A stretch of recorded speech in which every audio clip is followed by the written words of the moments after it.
জিকিরের মতো মজার কোনো জিনিসে নাই।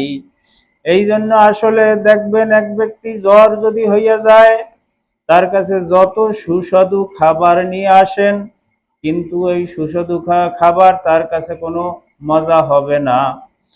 আসলে কি, ওই সুস্বাদু খাবার স্বাদ কমে নাই, আমার মুখ নষ্ট হইয়া গেছে, আমার অন্তর নষ্ট হইয়া গেছে।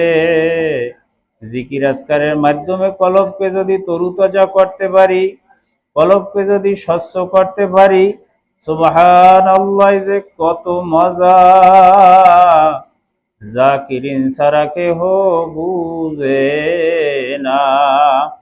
এই জন্য চক্ষু দুইটা বন্ধ করি আর মনে মনে খেয়াল করি, এই দুনিয়ায় থাকতে যখন পারবই না, মাওলাকে রাজি খুশি করিয়া, আমলকে দুরুস্ত করিয়া, বদ আমল ছেড়ে তওবা ইস্তেগফার করে মাওলার নিকটবর্তী হইয়ে মুসলমান হইয়া যেন কবরে যাইতে পারি। আল্লাহ তুমি তৌফিক দিয়া দাও।